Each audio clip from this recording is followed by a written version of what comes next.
but I basically bought a shipping container and I put it out the back of my house. I remember seeing this. Yeah, and you were Yeah. doing deadlifts in your shipping container. So over time, I would like buy things and I would put it into this shed. And mate, my best product is from Facebook Marketplace. Like lived on Facebook Marketplace, and the distances that I would drive to pick up equipment is crazy. Like there's this running joke that we at the gym called it a POTS job, because I would drive like to Sydney and back in a day, but I'll pick up like a piece of equipment and we'll train Sydney and we'll come back, and I'll drag Benny along with me, or one of the members who wanted to come help or whatever. But free those lunch, are the fun times. Free lunch. Yeah, fun times.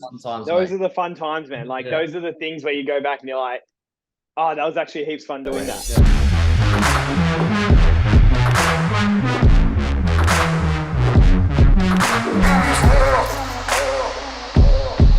Hey guys, welcome back to episode number 16 of The Hunt. Today we are joined by the man all the way from Western Australia, Mr. Jacob Sofianos. Did I say that right, mate? You did say it pretty good, actually. I'll give you points for that. I've been practicing, you see. I practice in my own time. Now, Jacob is the first person we've had on the show that actually has a bit of artwork behind him that it resembles him. Yeah. The missus just wanted to draw me on the wall, guys. So just so she can look at me when I'm not here. Yeah. That's unbelievable. Is that in your house, mate? No, this is my office. This is the gym office, man. Right. Yeah. Did the missus paint it, or did you paint it?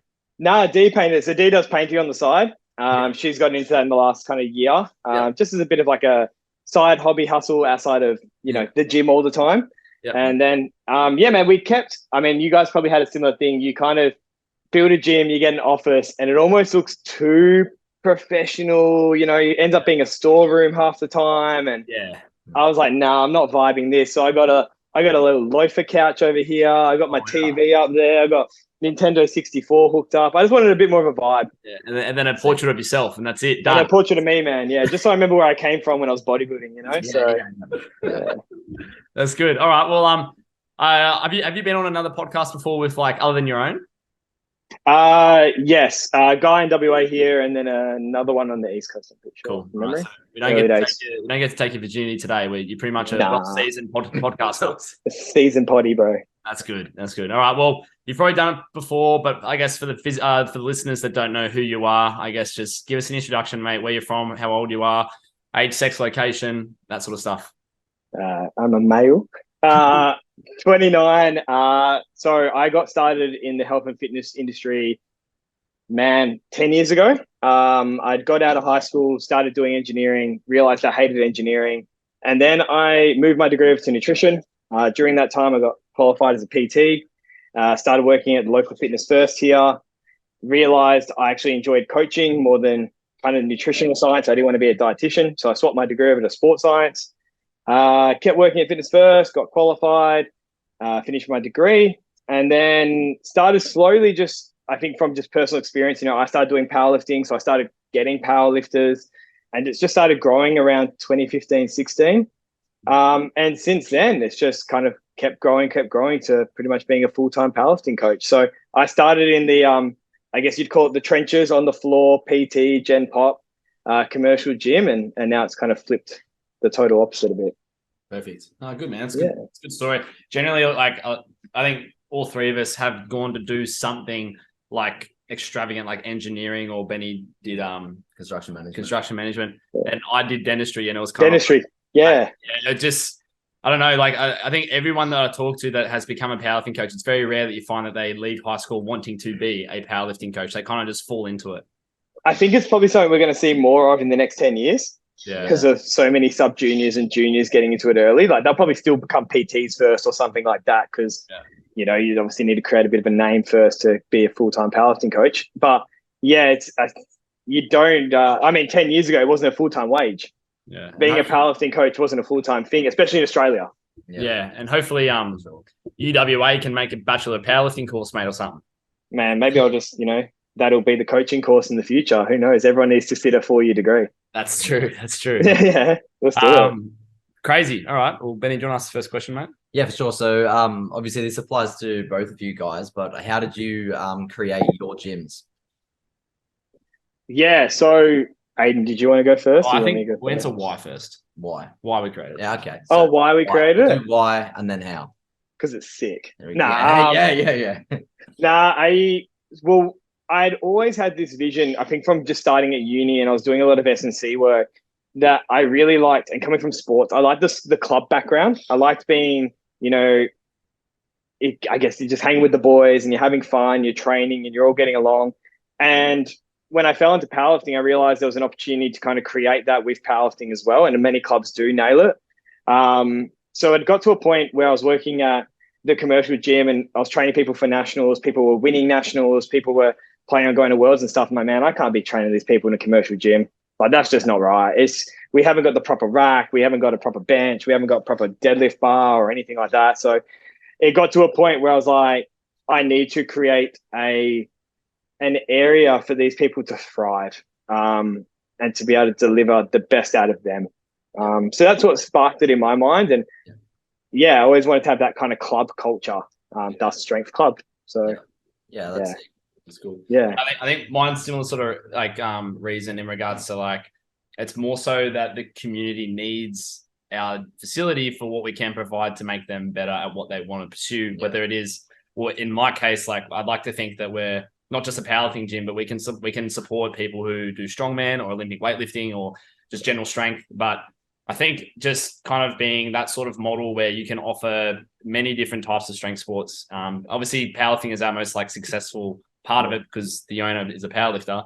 But at the end of the day, locally here in the Hunter and Newcastle, there was nothing really for the tested guys.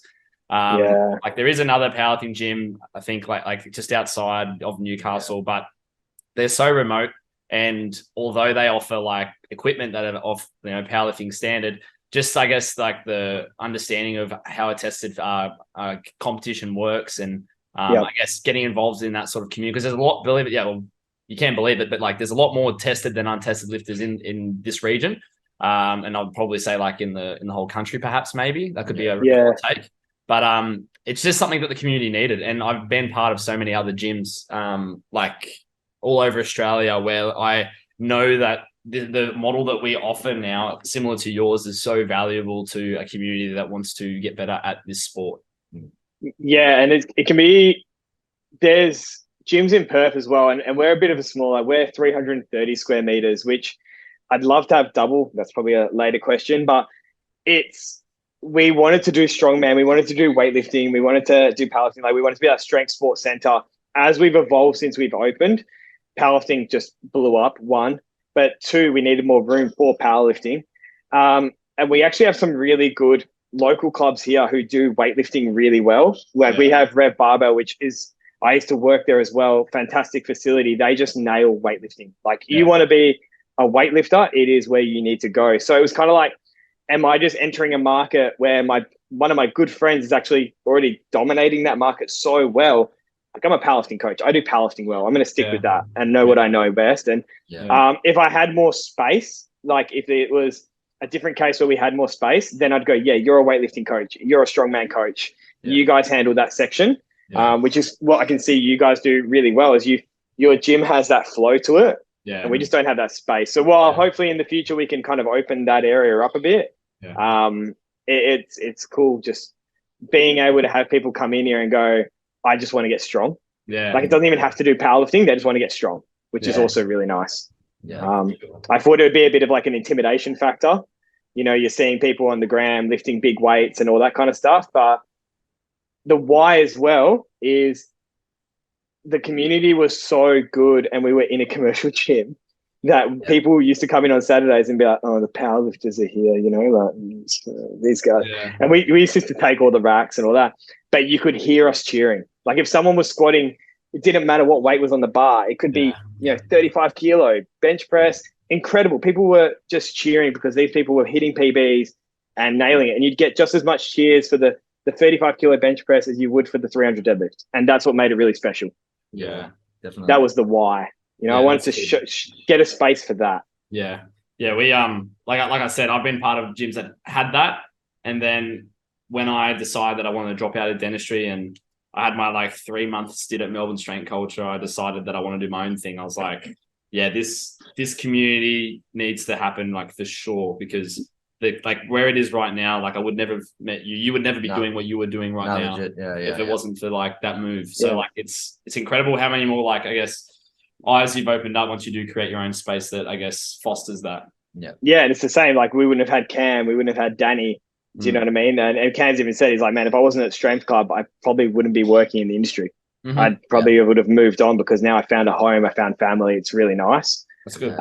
Which makes it feel weird. I'm sure, Aiden, you feel a very similar thing. It's like, how did we create something that's, doing that for people? Like I knew Strength Club was going to go there, but I never thought it'd go there like this. And how much it can mean more than it does to me, to other people. It's interesting. Yeah. Sure. Very cool. Yeah, and then I suppose like moving on from your why is how you did it. So how you went about it, whether that was like the financial implements or just where you started and how you tracked forward. Bro, where to start with that one? Yeah. It can't be as bad as mine, man. Mine's the way I went about it. I don't know. The most backwards way ever. I don't know, man. I know. You know what it is? The first one is, I think probably Thomas Lilley is probably like a testament to this. I reckon he'd probably agree. The first one's probably the hardest. Oh, for sure. Like your first club is definitely the hardest, and it's definitely the one that breaks your heart the most, but it also is so rewarding at the same time. And what happened was I was working at Rev Barbell, and coming into after 2019 Nats, we had it at Ruchi's here in WA, and I was like, yep, I'm opening a club. Like I was set. I was like, this is going to be the way I'm going. And then COVID hit, and we had all this money kind of saved up, and we actually were planning on traveling the year of 2020 and then coming back and starting the club, and obviously no traveling. So me and Dee were like, well, we're paying X a week for rent at this club. Do we just try and find a warehouse and just do it? Because we've got the time now. We don't have to, we can travel later on, I guess. So we took all our savings together, and this warehouse we ended up finding took us 6 months. It was the last one on our list. And the only photo of it was the backyard, a brick wall, and a grapevine. There was nothing to do with the inside. I was like, Dee, this looks like shit. I don't know about it. Dee was like, no, let's just go see it. Like, it's in a good spot. We're on Scarborough Reach Road here, which is like a main kind of road. And I was like, yeah, let's do it. Let's go have a look. Fell in love with it. It was just a blank canvas. It was something we could create and turn the way we wanted to. So from there, I pretty much dumped my life savings into the facility. And I think at one point me and Dee got married as well before opening the gym. That probably should have ticked that off a bit later. But we had money coming out of everywhere, man. It was a pretty hectic time. Yeah. I think at one point I probably had like 2K left in my savings account, and I was like, oh man, Dee still had her own. We just kind of used mine and just pumped it. But yeah, it was definitely stressful. Yeah, for sure. And you don't know what you need until you open it. Like you can make 10,000 equipment lists, and then one thing you buy won't get used ever. You're like, oh, I thought that was the thickest idea. And you're like, that's just never getting used, man. Like, or I brought benches, and then within 6 months I was like, oh, these benches are shit, I'm going to buy new benches. So I'd hit up Dylan from GLF and be like, send me some more benches because these other ones I got were trash. And just little stuff like that you learn. And I think getting started, I was very lucky. We had members help us paint the walls. I had friends who could build offices. I had a cousin who's a real dodgy electrician that helped me do some stuff. So I think it's who you know. Definitely saved us a lot of money in the start. And we did a lot ourselves. Like, it was one thing that I'd learned from Ant at Rev is like, we weren't afraid to get our hands dirty, like in between clients or in between check-ins. I wasn't training, man. I didn't train for like 6 months. I trained like once a week, and I did biceps because I was coming here. I was, laying floor, I was painting a wall, or I was fitting a door, or security cameras, or building equipment, whatever it was. For sure. It feels like a lifetime ago. It's weird because it just goes, but it's fun when you're doing it. It's stressful, but it's fun. Did you sign your lease and then you were ordering equipment and it was getting delivered to your warehouse? Is that what you were doing? Cool. So this was like early 2021 because we'd got the lease locked in, subject to council approval at the end of 2020. So it takes, over here in WA, it takes about 3 months to get the council approval. So my lease was only subject to that going through. So I wasn't liable if it didn't go through. I didn't have to pay rent still for something that I wasn't going to be able to use. Yeah. And then when that got approved, we got the keys, we got married the next weekend. Yeah. And then we pretty much the week after, man, we didn't even have a honeymoon. We just started painting the gym. Yeah, I feel so bad for Dean now in reflection, eh? Look at babe, going on a honeymoon to the gym. Yeah, babe. Get that black paint on that wall, babe. Yeah, you're doing a good job. You're looking up there. Yeah, you're looking good on that step ladder, son. I think from there, I had put the equipment order in. I pretty much had all my equipment supplies ready to go. Weirdly enough, one of the equipment suppliers I had actually went bust right after they delivered. So I had heard rumors that they were going bust. And I was like, oh man, I put like 25 grand into these guys. Like, am I going to see my equipment come to WA? There was delays. And that was like predominantly most of my machines to start off with. We had an open day for the gym on a Saturday. The machines arrived Friday midday, the day before. I was panicking, man. I was like, I've cooked it. 25K's gone. Like I'm like, what have I done? So touch wood, they went bust quite some time after that, which is all right. But yeah, it was at that point, and at that time, it was like, it was so hard to get things in WA. Like it was impossible because most of the equipment I was ordering was from like Cairns and from Sydney and from Melbourne. There was just no trains going over because it was COVID. Yeah. So it was like, yeah, we expect we'll get you delivered within 3 weeks. It was like 3 months. Yeah. So I was pretty panicking about that. I was like, man, I'm going to open this gym and I'm going to have like 3 combos in a power cage. Like, damn. It's like in hindsight, like you had so much time and like you said, you like delayed your travels and stuff, but man, you chose a rough time to do it, eh? It was a bad time. It was it was the right time for so many better reasons. Yeah. But in terms of like the equipment, that was probably the hardest part. Because WA as well, like you guys probably seen, we had some pretty hectic lockdowns. Yeah. In terms of like, not even lockdown within the city, we just wouldn't let anyone in.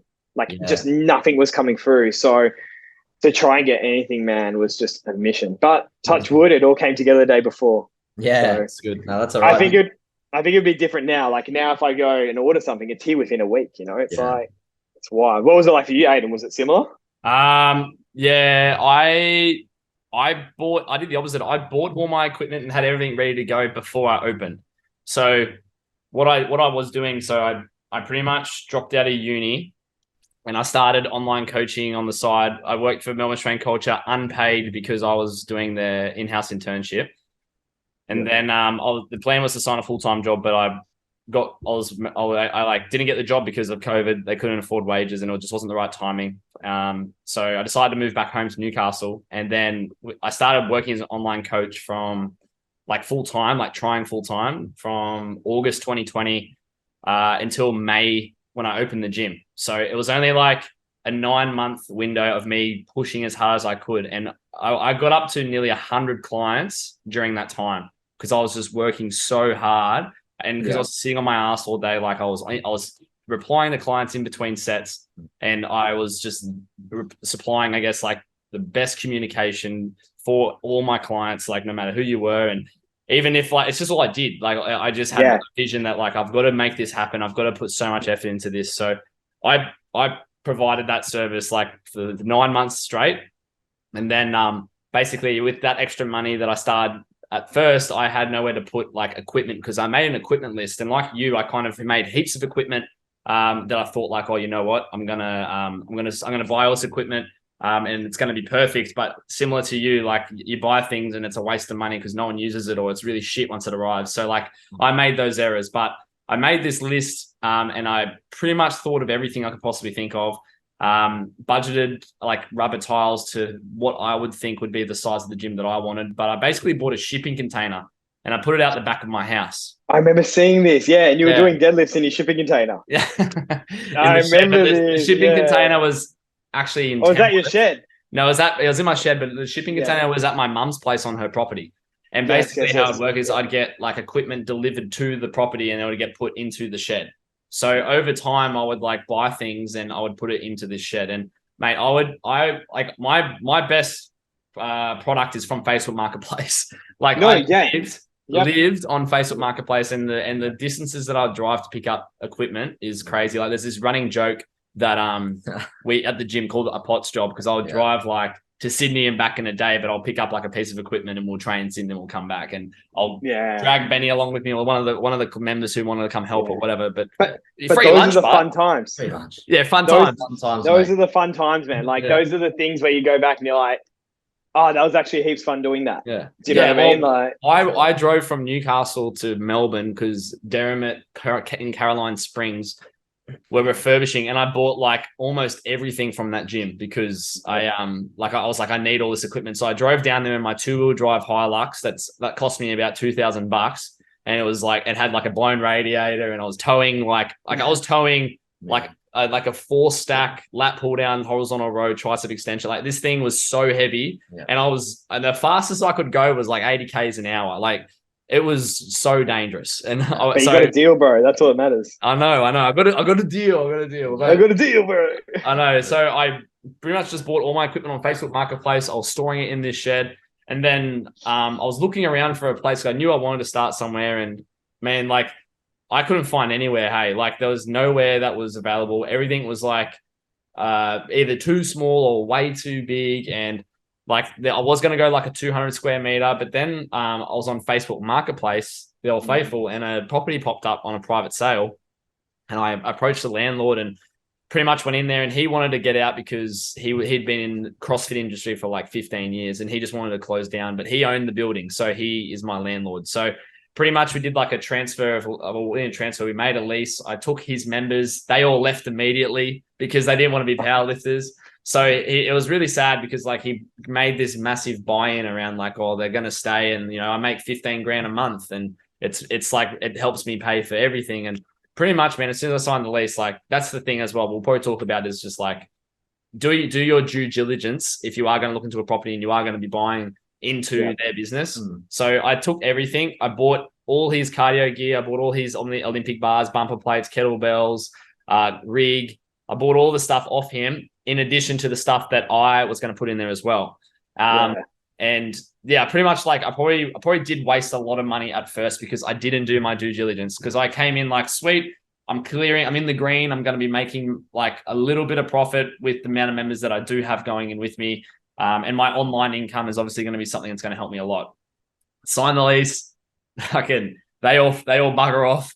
And then here I am. Now your online income is what's funding the gym. Yeah. Now my online income is the thing that's funding the gym. And like, that wasn't really the plan. The plan was kind of like, just open this space so I have a safe space to train for myself and the people that I want involved.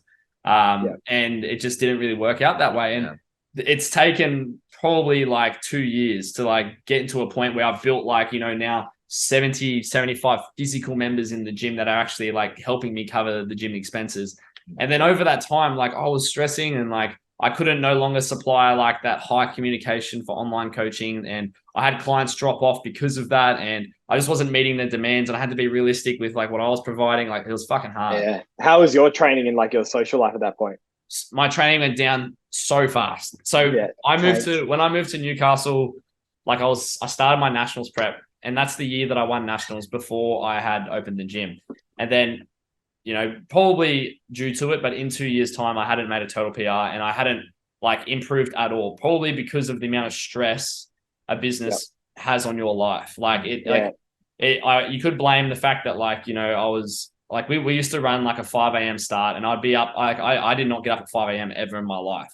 And I started Monday to Friday, 5 a.m. till 9 p.m., like going to the gym and being there because I couldn't afford staff. And that cooked me, absolutely cooked me. And I was still trying to train as hard as I could. My training went backwards. Should have gone back to bodybuilding, bro.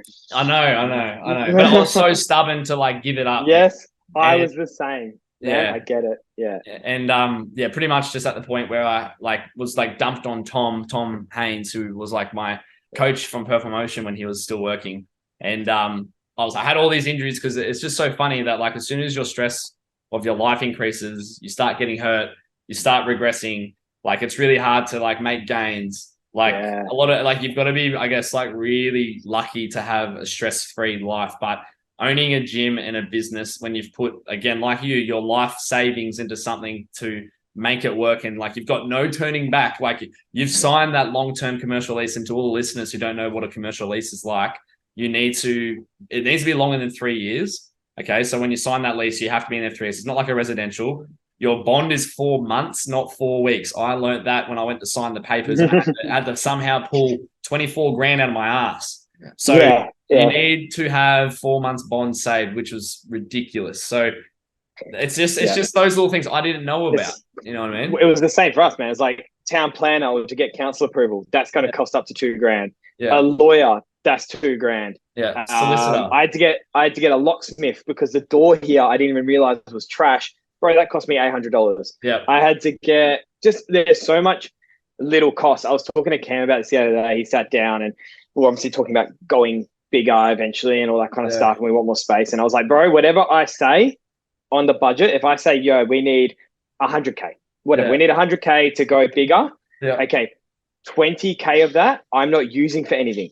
It doesn't exist. In fact, I'm using that money as spare money because other shit just comes up. It does.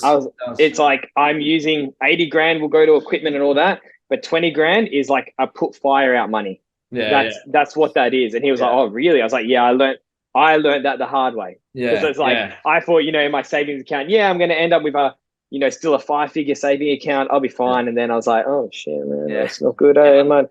I wonder how much Woolies are paying these days to do night field. Might need to go look at that, Right, but I said to D, I was like, we were a bit different because my business at the time, WA is weird, man. WA is just this weird place, but we hadn't got very tapped into online yet. Comparative to the East Coast, we're very behind. And I've had more online work now than I've ever had.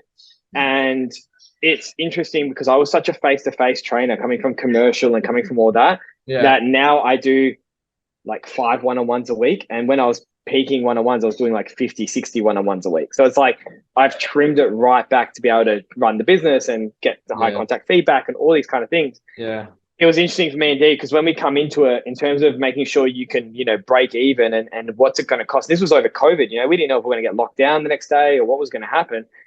It was, how many one-on-ones a week is it going to cost us to keep the rent paid?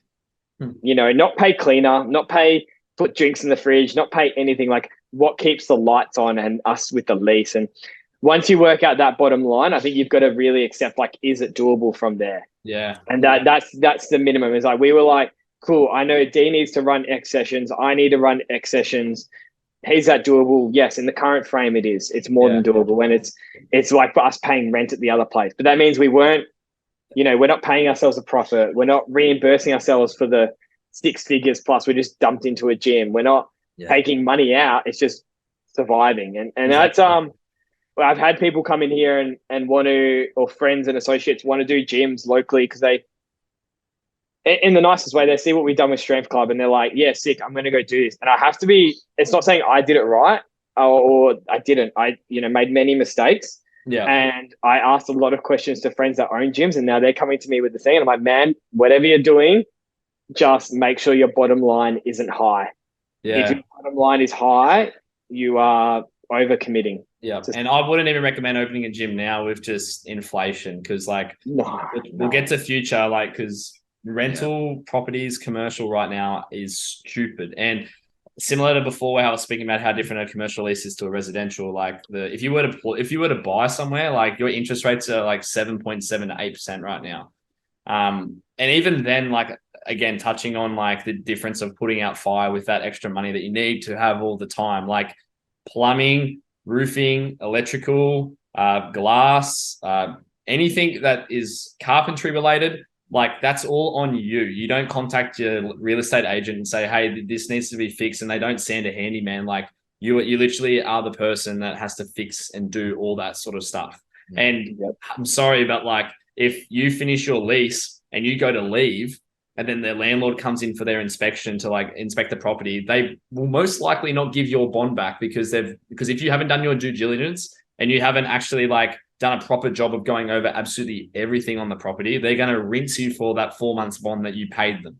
So you've got to be so careful when you go to sign that lease. And it's all good and well to think about opening a gym, but there's so much like risk involved when you go to do it. And even all this off a couple of expenses for my bottom line. Okay. Like you got to pay for a fair, like I pay for a fair trade worker to look over like contracts and doing HR, the Zoom, like having this call to go over for more than half an hour, utilities like electricity, ABN registration, wages, outgoings, which is going to cover like lawn maintenance and, you know, the security that does the rounds in the car park or whatever, the fencing and the gate and whatnot, the commercial rent, and then you got GST on top of that. You've got your email address to pay for, like, I guess the @Hunter Performance or @Strength Club, whatever it is. You got your website, your GoDaddy, and on top of that, you got your Spotify that you pay for the gym music. You got your APU affiliation. You've got glass insurance for public liability, 24/7 insurance if you got a 24/7 access. And then if something breaks, you got to replace it. Exactly. And then internet, and then you've got like, I don't know, Xero for your accounting if you don't know if you use Xero. Yep. Like Xero. Registration for your vehicle if you claim that on a work expense. Like there's just so much. Like if you got to figure out everything that's going out, that's going to keep you and the business alive. Like you said, figure out your bottom line and then go from there.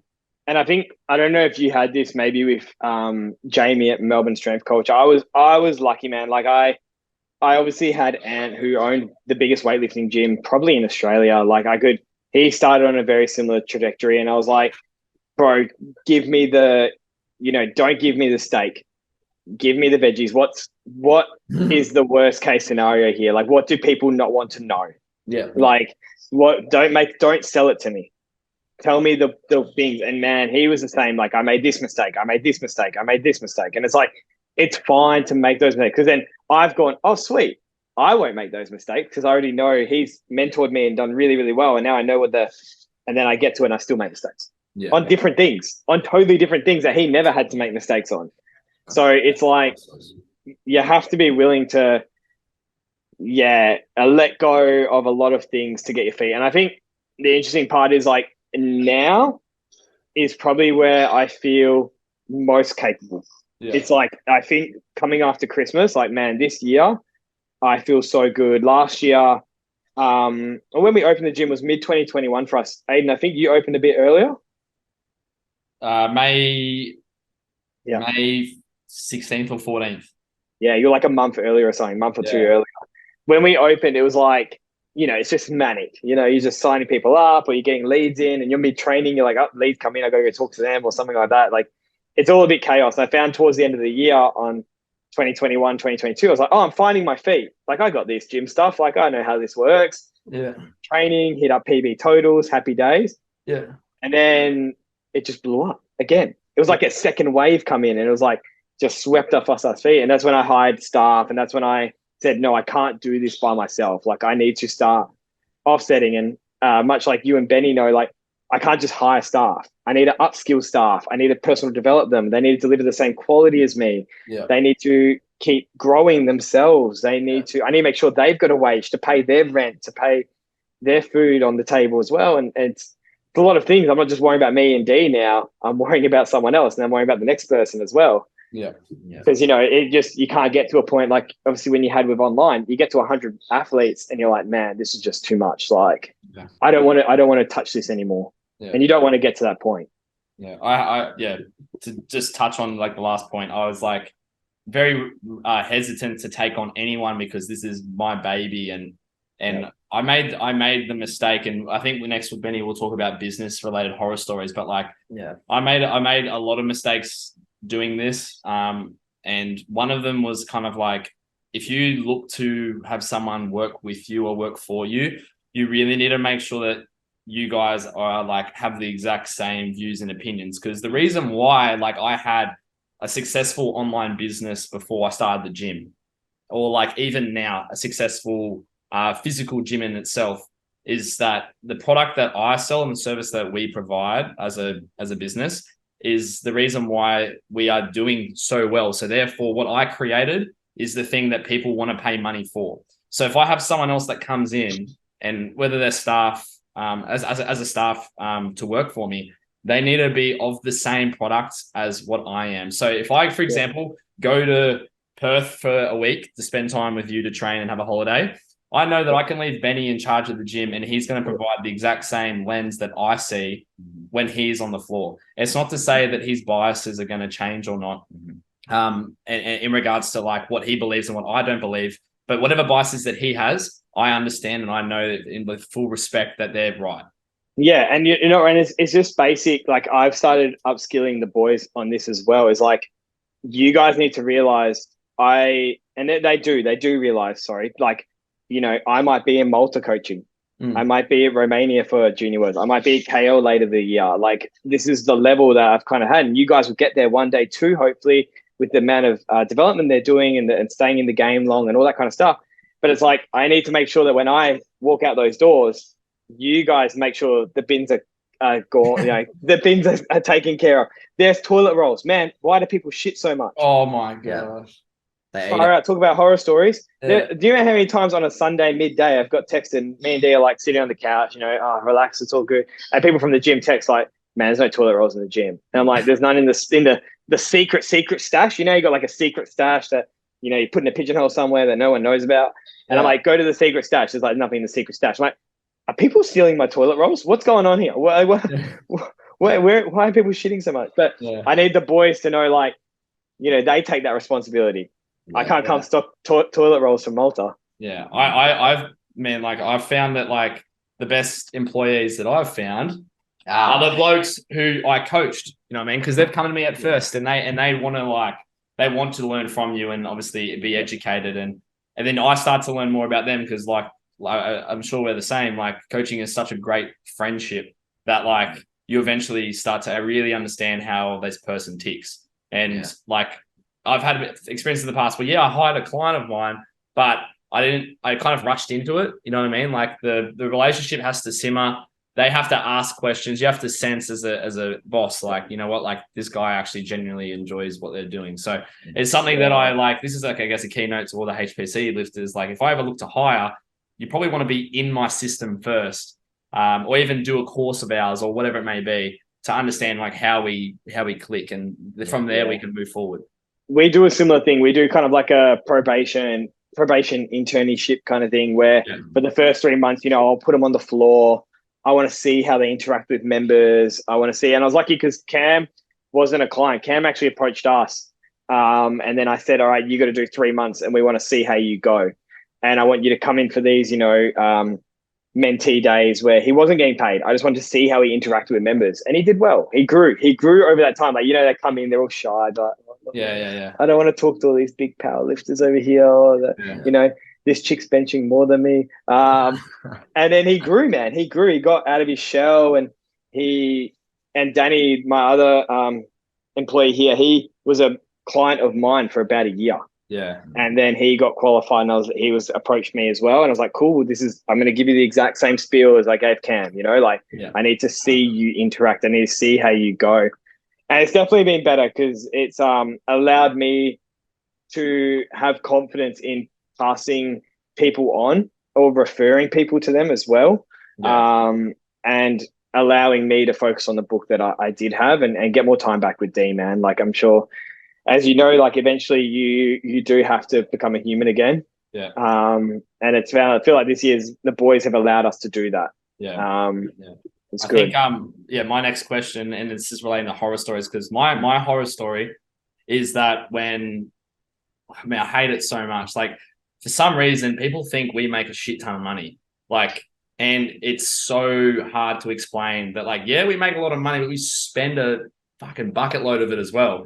Like, I think this question goes to Ben, because like Benny came from a full-time job working for the railway in construction management.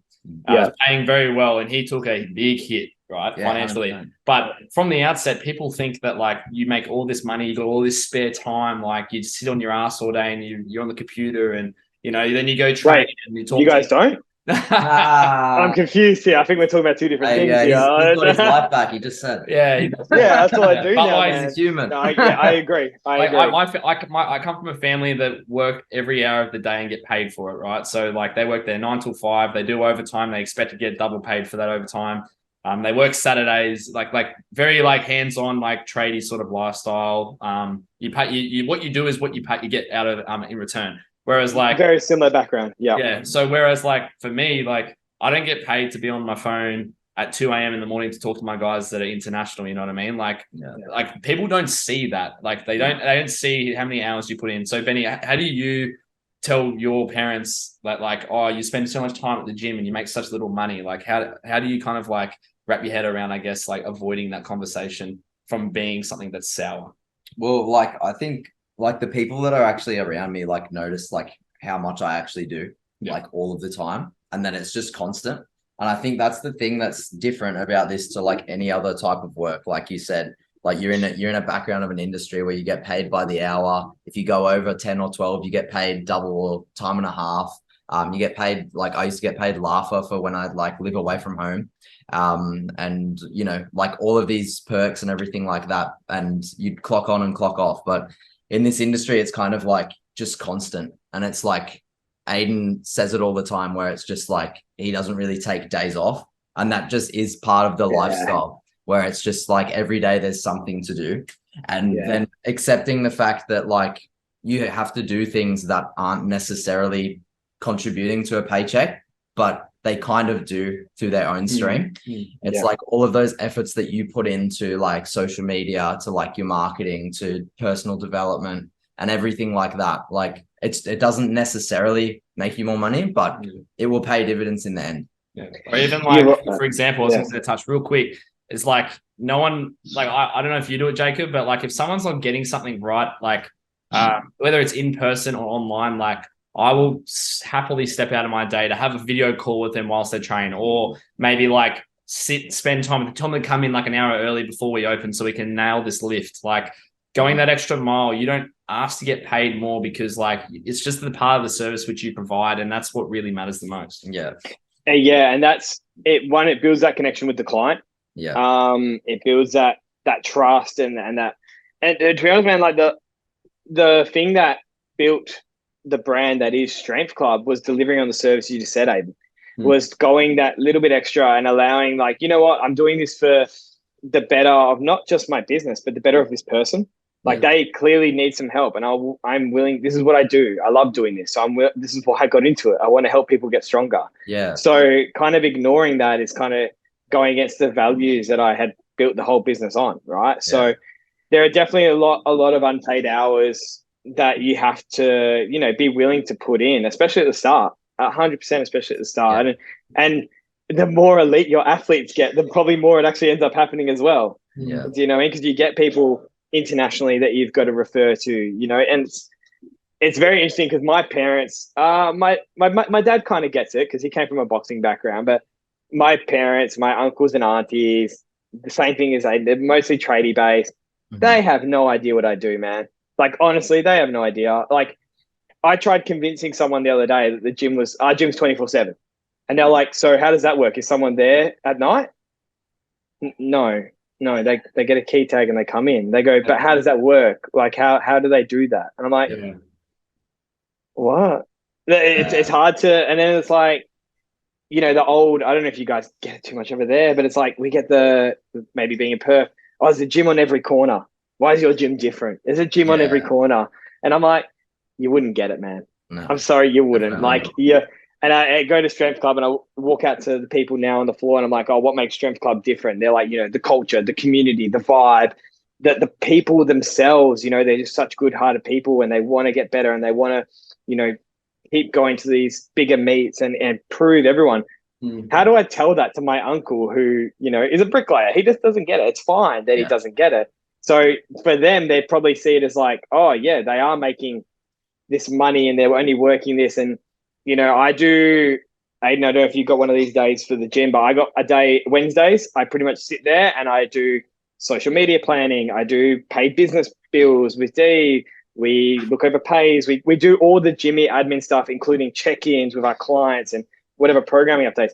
I get on the laptop at like 8 a.m. and I'm not off until like 4 or 5. I'm literally in the room I look like a zombie after because I've spent so much time just behind that computer. And then I walk over to my mum's to walk the dog or something. And she's like, oh, how's your day off? That wasn't a day off. That day stressed me more than being on the gym floor. I always say to like my mates, all stuff. Like my Sunday is my Monday. So tomorrow, what sounds like your Wednesday is my Sunday. So I catch up on all my emails. I start doing my programming process goes for 2 days. Like, because I'm pretty sure I've got ADHD. I've said this probably before on the podcast, but like I'll write all my programs and then Monday I'll spend all day again to double check them, because like I need to just double check that like I haven't because I need to be doing multiple things at once. Like I'll be programming whilst responding to clients, whilst watching Sunday footy, whilst responding to like I'm doing so many, like doing my Sunday shopping. Like I'll come back 2 hours later to finish it. Like I'm very scattered and like I probably need to be diagnosed or something. Yeah. But it's the reason I get it. I do a similar thing. I go through like, I've done 5 programs and I'll just jump on emails and I'll be doing something like I'm designing new apparel or something for Strength Club. Like I have to almost like disassociate sometimes, like the next thing. For sure. And I think although it's like something that probably takes longer for me to do, it's just the way that I work. And I think it's important if you were to jump into a business, you need to be listening to like how yourself works, how I work, and then network with more people to understand how they work. So I think as for a networking standpoint, like how important is that to you? And I guess what are some of the pieces that you've taken away from networking? I've been actually, it's funny because I drilled the boys about this the other week. We had Scott come over to deliver the APU level 1.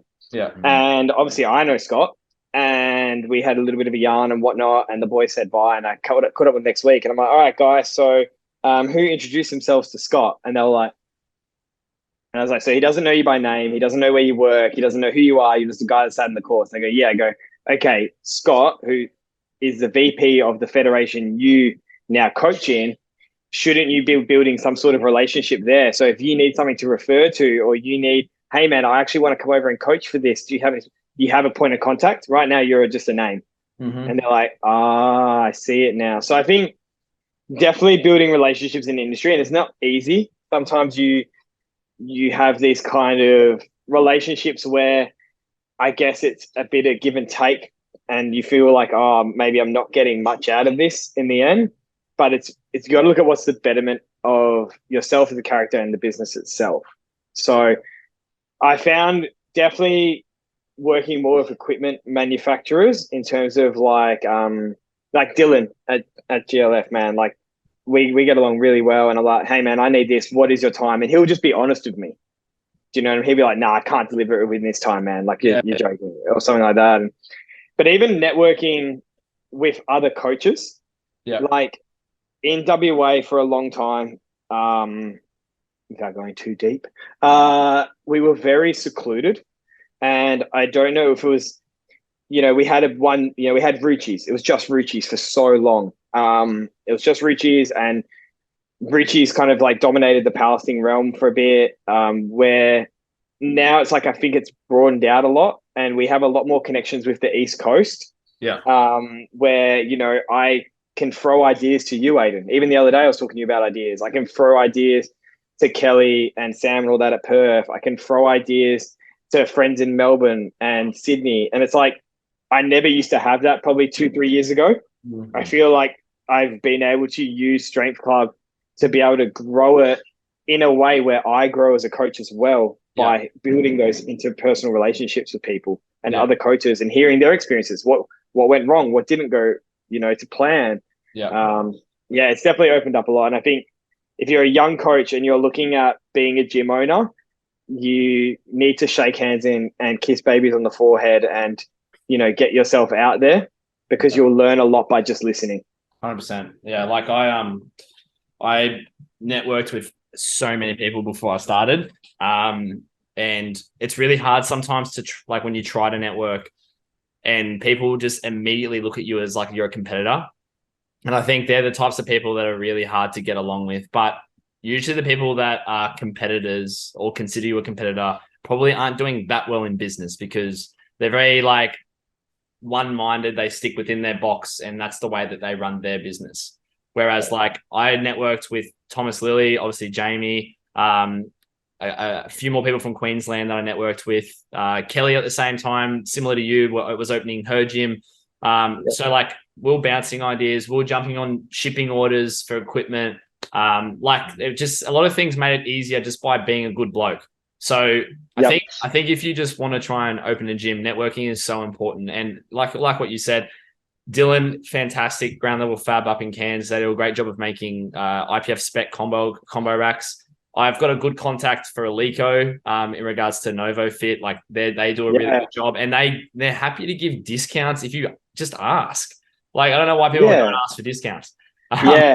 Like people are like embarrassed to ask for discounts, but man, if I could save a couple grand on an Alico water, fucking oath. But it's even like I don't know, man. It'd be like, hey, NovaFit, like I need to get 2 more Alico racks. This is kind of the budget I'm hoping to play with. If you can't make it work, what options have we got? Can I save on shipping? Can I save on this? Can I do this? Like by throwing it out there, like you won't receive unless you ask. Exactly. And a lot of these guys are quite open to going, yeah, actually we can do that for you. You got to put your banner up next to where all the photos get taken. Yeah, for sure, man. Easy. That's a great example. Even like I said, networking through Facebook Marketplace, and I've met some really good people through there that have helped me get equipment from, say, for example, the knockoff versions of Hammer Strength through like Alibaba, maybe, or I know the supplier for Watson and Atlantis here in Australia too. Although more expensive, they're going to save you some dollars down the track. I know a good rubber place that makes like our deadlift platforms, but also our gym platforms that we could actually get for like $21 a tile if we bulk order over 300. Like all these little things can add up and save you so much money over time just by understanding how to network really well. And then again, within the industry, at powerlifting comps, that's the best place. Like nationals last year, other than getting under the staircase, having a swig or whatever you gave me, that I know what you're talking about, man. Wait, I know what you're talking about. Hopefully the board doesn't listen to this, but I was too hungover to take part in that. Oh yeah, remember? Oh, like, oh man. What was it? You sent me like not a Snapchat, but like an Instagram message, like under the stairs in 5 minutes. I was like, what's this about, bro? Adam Jones is sitting next to me at the presentation dinner. He's like, where are the beers? Like just looking around at me, I'm like, yeah, this guy did just win under 93s. Probably need to get him a beer, eh? Yeah. Bro, he is a weapon, man. He stayed out with me that night until the sun was coming up. Mate, he was last man standing. We were dusting off from the night before. That was our issue. Benny didn't even make it out of bed. Nah, not till like after 2 in the Arvo. I was rough, man. Yeah. Because I had to be up at I had to be up at weigh-ins for the 120s the next day. Yeah. And I was fucked. Anyway, like, mate, what I'm trying to say is that when you go to nationals, it's not just about getting on the piss, but it's about just networking. Like that's where you build relationships. So if you are looking to make your own club or make your own gym, getting into that circle of conversation with those people that are already obviously doing it, like we're going to give you like the hints. We want to see the sport grow. We want to see more communities like ours, like be successful. Like that's the number one priority for me. And obviously for I'm sure for you as well. Like we want to see this sport get so big that it's giving every kid and obviously grown up or I guess master the ability to actually be able to like participate in such a good sport. Yeah. 100%. And know the sport is here for them. Yeah. I think a lot of people don't even know the sport is an option. Yeah. You know, they finish, if you're talking about the younger people coming in, they probably finish sport or they don't. They finish school and they go to the gym and they don't know what's going on, man. Maybe they don't even like bodybuilding. Like, oh, the gym's not for me. You know what I mean? Or they go join an F45 or something. They're like, oh, I don't really like this. Is this what fitness is? Like, and it's not just what fitness is. And powerlifting's not all that fitness is. You know what I mean? But if we grow the sport in a level and we have these really successful clubs that grow and these coaches that deliver great results, you're going to find more and more people have a point of contact and they're able to find us easier. You know, I'm thinking back to Aiden. When did you get into powerlifting? Was it 2013? 2017. A bit later, 20. See, I went to my first powerlifting comp in 2014 to watch. Yeah. And it was in a dungeon here in Perth, like full underground spec. And there was probably like 6 lifters. Like, and I'm looking at it now and, you know, you had your meet before Christmas and it was like, what, 160 people or something? Yeah. It's like, that's almost bigger than nationals, man. Like, I'm looking at how do we go from this to this? And the reason we did was because people put themselves out there to become better coaches. They put themselves out there to build clubs like what we've got and go, we don't know all the answers. Yeah. But we will ask people to find them. We will create networks and contacts and be not afraid to walk up at nationals and go, oh, hey, man, I saw you online. Yeah. My name's this, this, and this. And sometimes, I'll be honest, sometimes some people are not going to reciprocate. And that's fine. They're just not on your wavelength. That's okay. Yeah, 100%. We I have a really good relationship with like Alan Pham, for example, at Campbelltown Adonis. Like he and even George from Breakthrough. Yeah, Alan's awesome. They both asked for my calendar like 4 months in advance. And the only reason why that is the case is because we all like work together in making sure our comps don't clash. And then therefore they can bring a team to my comp, I can bring a team to their comp. And it's just kind of like helps the world go around and supporting each other's businesses by participating in them. Yeah, it's hard in WA. We're so small, man. Like Perth is so small. We don't have that many clubs. You know, at the moment, there's only 2 APU affiliates. And then Ruchi's run GPC and APL. Yeah. And then we have another club here that runs Capo. What happened to Legendary? Unfortunately, the business owner sold it. It's gone. Yeah, that closed up end of last year. We actually looked at buying. Me and D had toyed with the idea of going in and setting up number 2 there, but it just wasn't the time. And the location for us is like only 10 minutes away. So it's like, nah, I want something like super south or, you know, kind of a bit more. Margaret River, mate. Yeah. Get the surfies all up in the SBD, bro. Knee sleeves on the board. So Perth's just so small. So right now, and I've been very communicative. This is a bit off topic, but this is also on topic in terms of networking. Like I'm very communicative to the board. I often email them with ideas and thoughts and stuff like that, especially WA based, because we are the biggest club in APU WA. And so I'm like, guys, I don't want to host all the meets, but we're kind of limited because it kind of looks like that on paper. And we have really great connections with the other gym here in Trepidus. They just had a female only comp that went really, really well. So they're starting to put their feels into running meets as well. Yeah. But it's hard, man, because WA is so small. It feels like it can fall into that one gym kind of state a bit. And you guys have done such a good job because now you've got networks. All the clubs are working together. Yeah. Do you know what I mean? They're all coming together. So I really hope to see, I hope to see more powerlifting clubs come up in Perth. Yeah. I want to see that happen because it takes a bit more pressure off us as well. Yeah, sure. And allows more to start running that. And APWA here is getting big, man. Like it's really starting to take off, which is really cool. That's awesome. That's good. All right. Well, so yeah, I suppose you just like kind of touched on like moving into your second location and things like that. So what does the future hold for Strength Club? I'm going to retire. I'm going to ride off into the sunset. No, I'm joking. Yeah. Me and D definitely want bigger the space. Aiden, how big's HPC? Our physical gym's 350, but we have a car park included and it's like 500. Man, you ran 2 platforms in 350. That's wild. Yeah, that's why we've got the new meet director requirements. Yeah. Well, we only just scrape into those. In fact, my facility isn't long enough, so I've been able to communicate. Can you send me what your floor plan looks like for that? Yep. Yeah, I've got 2 comps that have been approved, but I can't sign it off because I literally can't think of a way that we can possibly run that scale of a meet ever again. And that's the hard thing. It may not be at, maybe it just won't be a HPC. I don't know. It's up what you guys kind of decide. And that's the thing we've got a comp coming up now, and it's like, if it starts going, because we've only got one platform, the way I've designed the floor plan is it is only one platform. So it's kind of like if I go to, 56 people, that's 2 sessions, right? If I want to go to 3 sessions, I can fit this many people in a day, but then we're all here until 9:30 at night or something stupid. And then if I run it over 2 days, okay, I've got 56 people on this day and 56 people on this day. But then on Saturdays, I've got businesses open around me.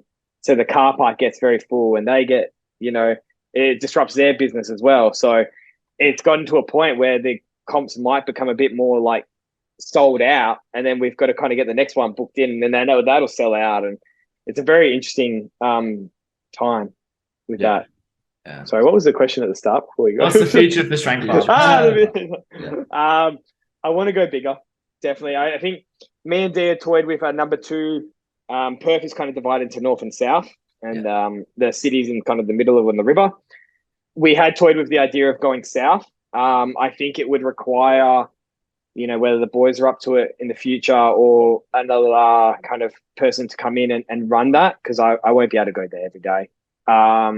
So South is definitely an option, probably around the same size as this one.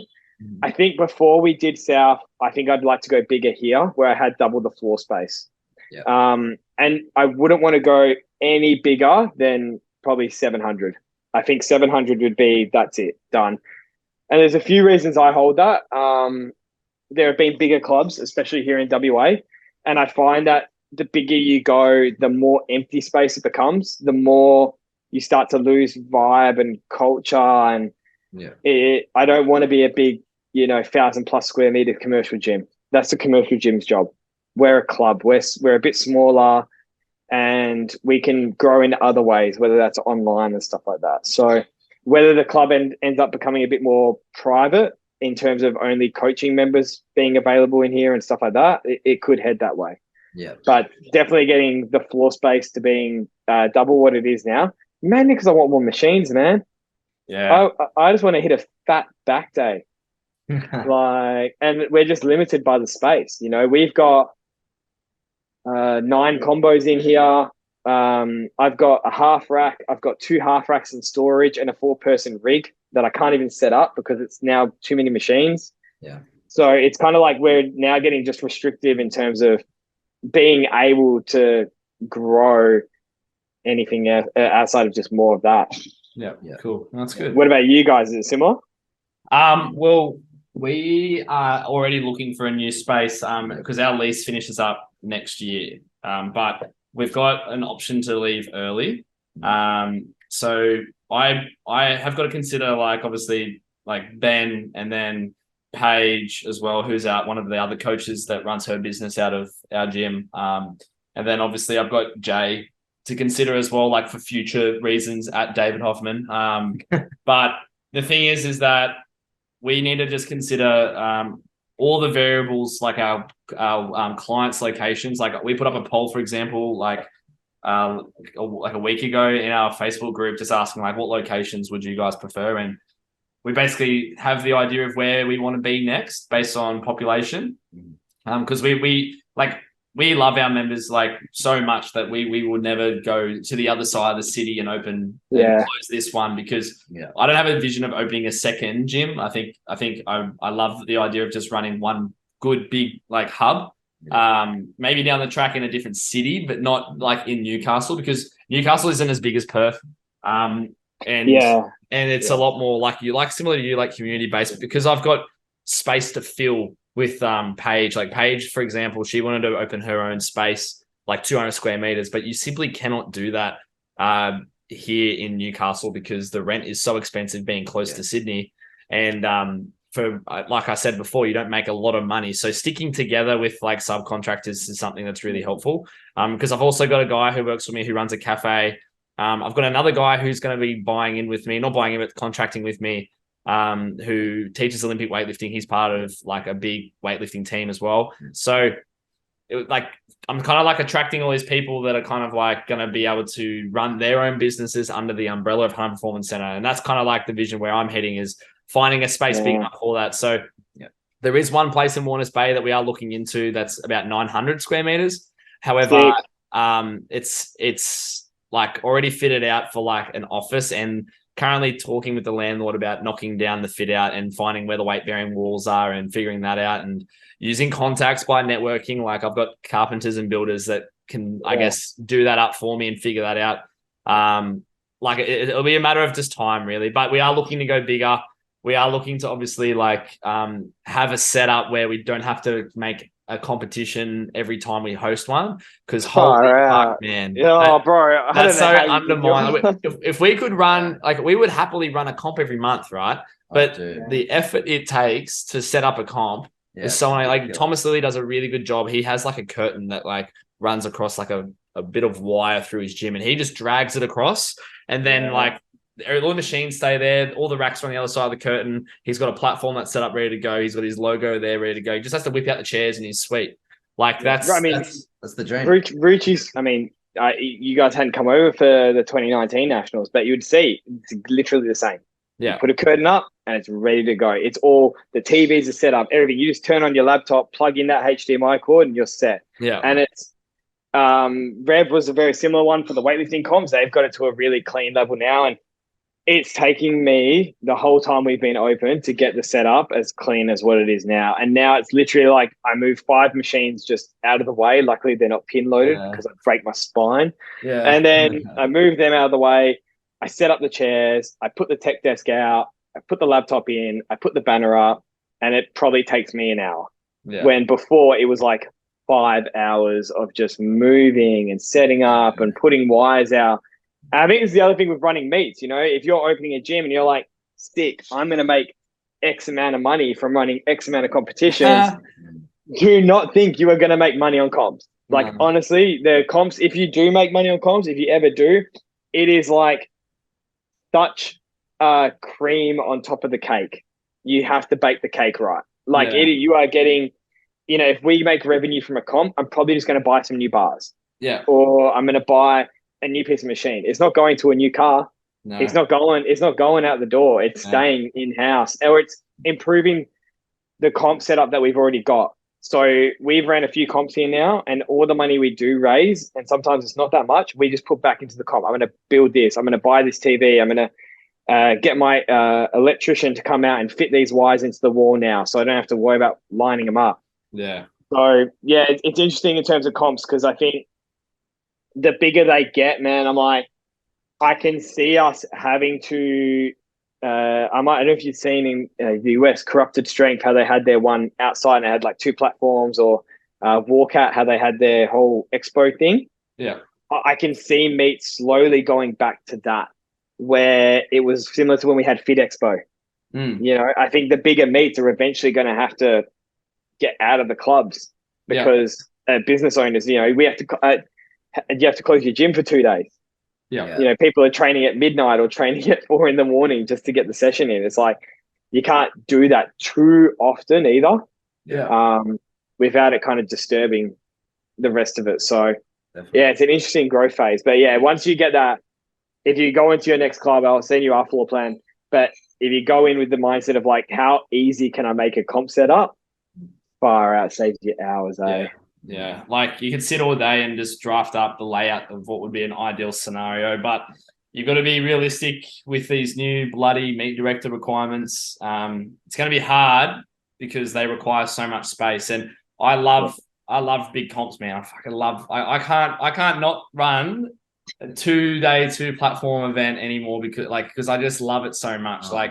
The amount of energy that like you create, the amount of like, I guess, quality that you provide to the lifters that do participate at your comps, like it's so rewarding. Yeah. And like you said, like the cream on the top, like making the money and stuff like that, you need a lot of volunteers to run these sort of meets. And all that money like goes straight back into buying shirts, buying brekkie lunch and dinner, drinks in between, going out to the pub that night afterwards to celebrate, and then drinking again the next day. Like a lot of the stuff has to be put back into the people that obviously like take the time out of the day to help you out. Yeah.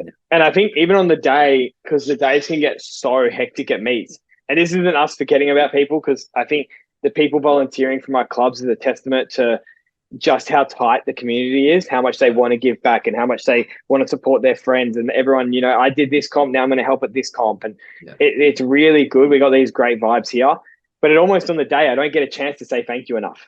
So I'm almost like, all right, if we're going to have this comp in May, a week later on the Saturday, I'm going to tell everyone to come down to Varsity Burger here, and I'll shout everyone a feed then, because it's easier for me to do that than, you know, in between sessions here, and I don't get to get around to everyone and say, man, thank you so much and all that kind of stuff. So the more meets I've ran, the more I kind of want to put on those events where it becomes almost like a social thing where APWA can get together and go, yeah, man, thank you so much. This is great. That's awesome.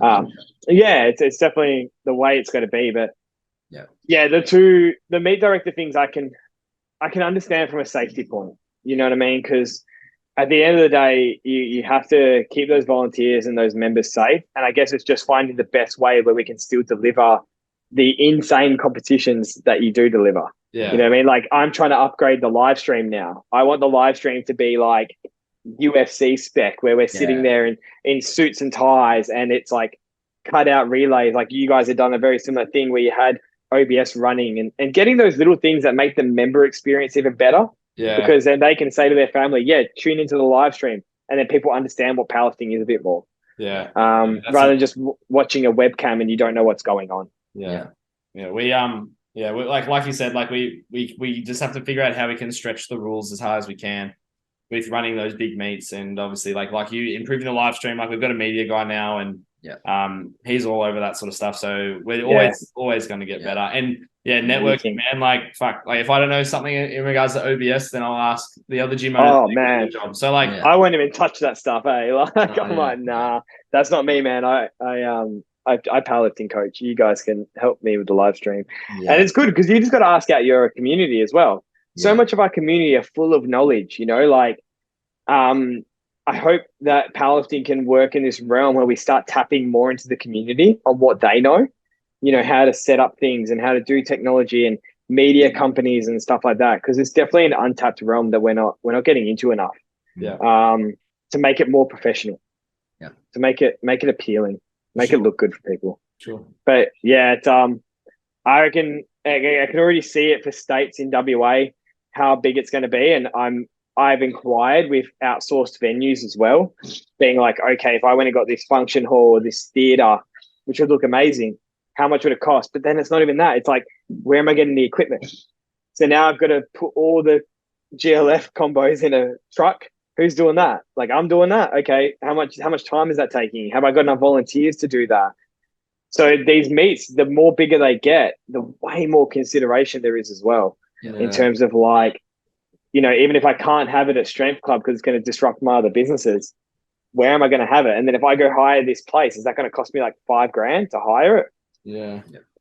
It's hard. It's fucking hard. Bro, it's wild. It's hard. Yeah. I don't know. Like obviously like in New South Wales, we ran like the 3 club states, like we're back-to-back weekends.